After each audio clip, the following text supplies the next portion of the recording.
Bom dia, graça e paz. Eu quero compartilhar com você uma palavra que vem do céu, uma palavra de Deus. Então, no nome de Jesus, abre o teu coração, porque o tema da nossa mensagem nessa manhã é: jejum mais oração é igual a solução. É isso mesmo. Então, hoje nós vamos aprender 3 tipos de jejum na palavra de Deus, que vai nos ajudar, vai nos auxiliar a enfrentar e a vencer essa pandemia e esse período que nós estamos vivendo. Então, no nome de Jesus, abre o teu coração e guarda aí essas pérolas em nome de Jesus. Mas antes de entrar na palavra, eu quero já começar te ensinando uma frase, um entendimento sobre jejum. E se você puder anotar, anota, se você puder, guarda no seu coração, porque isso vai mudar o seu ponto de vista. Muita gente, muitas das vezes chega para mim, e eu já ouvi outras pessoas falando também, que ela está confusa. Ela não sabe se o que ela está fazendo é um jejum ou se o que ela está fazendo é uma dieta. E aí ela fica: será que eu estou me aproveitando da dieta e falando que estou fazendo jejum? Será que isso já passou na sua cabeça? Será que isso já passou na sua mente? Será que você já se pegou assim: poxa, será que eu estou fazendo uma dieta aqui, estou aproveitando e falando que estou fazendo um jejum? Então hoje eu quero te dizer como é que você vai separar essas duas coisas, como é que são coisas bastante distintas, bem distantes uma da outra. Então, segura essa aí. É o seguinte: jejum. O que dá ao jejum o poder que ele tem? O que dá ao jejum o poder que ele tem é a oração. Porque jejum sem oração é igual a dieta. Então, se você tem apenas deixado de comer, se você tem apenas aberto mão de algumas coisas e não tem orado, você tem feito uma dieta. Agora, se você tem fechado a sua boca, se você tem aberto mão de um doce, de um hambúrguer, de uma pizza, de comida em si, e tem usado tempo com Deus, e tem orado e se apresentado diante do Senhor, aí sim você está fazendo um jejum. Então fica aí: jejum sem oração é igual a dieta. O que dá ao jejum o poder que ele tem é a oração. Então ore, meu irmão, no nome de Jesus, amém? Então vamos lá para o livro de Mateus, agora que você já entendeu o que faz do jejum o jejum, o que dá ao jejum o poder que ele tem. Nós vamos lá para o livro de Mateus, capítulo 4, a partir do versículo 1. Aliás, eu vou ler o versículo 1 e o versículo 2, onde a gente vai entender um pouco sobre um tipo de jejum. Nós vamos falar, como eu disse, sobre 3 tipos de jejum. O jejum que Jesus fez está lá no livro de Mateus. Diz assim: a seguir, Jesus foi levado pelo Espírito ao deserto para ser tentado pelo diabo. E depois de jejuar 40 dias e 40 noites, teve fome. Então, o primeiro jejum que a gente vai aprender nessa manhã é o jejum que Jesus fez, um jejum de 40 dias, talvez o jejum mais praticado entre os cristãos, talvez o jejum mais conhecido entre os cristãos. Que jejum é esse? O jejum no qual a gente abre mão de comida, mas não abre mão de bebida. O jejum no qual a gente deixa de comer e fica apenas bebendo, né? Foi esse o jejum que Jesus fez. Passou 40 dias no deserto. Se a Bíblia diz que ele teve fome, a gente entende que ele bebia, porque ela não menciona que ele teve sede, senão ela mencionaria. Então Jesus, ele teve fome apenas. Então Jesus, ele não comeu nada durante esses 40 dias. Foi 40 dias de busca, 40 dias de entrega, 40 dias se fortalecendo em Jesus, em Deus, 40 dias ali realmente na presença de Deus, 40 dias ali se fortalecendo para enfrentar aquilo que viria logo após, que seria o período no qual o próprio diabo estava ali tentando Jesus. Então Jesus nos ensina que a gente precisa praticar o jejum para nos preparar para aquilo que está por vir. Jesus nos ensina que nós devemos jejuar para nós recebermos do céu capacidade para vencer aquilo que está por vir, seja espiritual ou seja natural. Nós temos que estar prontos e preparados, e uma das maneiras é através do jejum e da oração. Aliás, a Bíblia diz que há castas demoníacas que só são expelidas através do jejum e da oração. Então, Jesus deixa um ensinamento muito precioso, muito poderoso para nós nessa manhã. Então, que nós possamos praticar esse jejum para estar recebendo do céu condições de vencer. Amém? Então, falamos sobre um tipo de jejum.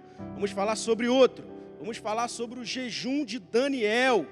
Olha que coisa tremenda, quantos não conhecem? Aliás, a gente ouve muita gente dizer, né? Eu estou fazendo o jejum de Daniel. O jejum de Daniel é muito conhecido também entre os cristãos.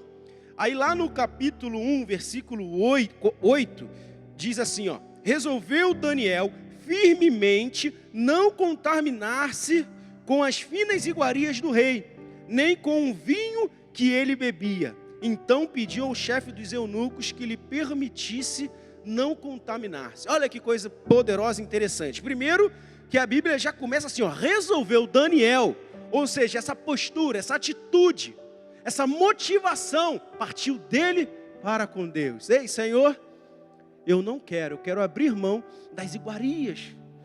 Imagina você agora entrar num palácio onde tem aquele banquete maravilhoso, tudo que você gosta na mesa, tudo que é de mais luxuoso, tudo que é mais fino daquela época, tem ali para você e você fala: Senhor, isso não atrai os meus olhos, isso não atrai o meu paladar, isso não atrai o meu coração. A minha fome é do Senhor. A minha fome é no Senhor. O que eu quero é receber um alimento do céu. E aí Daniel toma essa postura, toma esse posicionamento e ele não se mistura com as coisas do mundo. Ou seja, Daniel nos ensina, gente, que muitas das vezes nós temos sim que dizer não ao mundo, dizer não às coisas que o mundo nos oferece para crescer em Deus, para buscar de Deus, para nos relacionar com Deus, para mostrar para Deus que Ele é muito mais do que tudo que pode ser oferecido por esse mundo. Amém? E agora, para fechar, a gente vai falar sobre o jejum de Esther, que eu deixei por último. É uma história muito linda e muito interessante. Lá no livro de Esther, capítulo 4, versículo 16. Vai, ajunta a todos os judeus que se acharem em Suzã, e jejuai por mim, e não comais, nem bebais por 3 dias, nem de noite, nem de dia. E as minhas servas, eu e minhas servas também jejuaremos. Isso é Esther dizendo: depois irei ter com o rei, ainda que é contra a lei. Se perecer, pereci. Vou resumir aqui essa passagem para você. Nesse momento, Esther o povo judeu tinha recebido a notícia de que todo judeu seria morto. Havia sido decretado morte sobre a vida do judeu. E Esther resolve se levantar. E Esther resolve fazer alguma coisa. Sabe por quê? Porque alguém tem que fazer alguma coisa. E a Esther, ao receber aquela notícia, ao invés de se paralisar, ao invés de ficar ali choramingando, ela resolve fazer alguma coisa. E aí ela vai praticar um jejum. Que jejum é esse, Felipe? Um jejum de 3 dias e 3 noites sem comer e sem beber. Um jejum absoluto, no qual ela tinha que abrir mão de tudo para ir buscar a presença de Deus. E aí ela abre mão de comida e de bebida. E aí ela faz um jejum que a gente conhece como um jejum radical, um jejum extremo. Sabe por que ela faz um jejum desse? Porque era um período de extremo. Porque era uma situação extrema. Ela precisava de uma resposta rápida, ela precisava de uma intervenção divina, ela precisava chamar a atenção de Deus, ela precisava atrair a atenção dos céus para ela. E ela consegue, através desse jejum de 3 dias e 3 noites, ela entra na presença do rei, coisa que era proibida. E ela mesmo diz: se eu perecer, eu pereci, mas eu tenho que fazer alguma coisa. E ela vai na presença do rei, e por causa do jejum, por causa da oração, por causa da entrega, por causa da intimidade, do relacionamento, por causa que ela se colocou na brecha, Deus leva ela, e aí o rei acha graça diante dela, e a história de um povo muda por causa de uma pessoa. O decreto de um rei é mudado por causa de uma pessoa. Amém?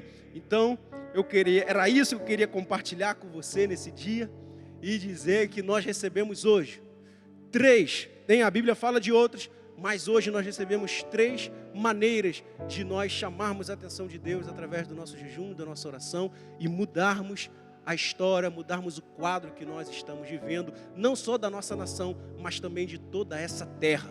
Amém? Então feche os seus olhos, vamos orar para a honra e para a glória do Senhor.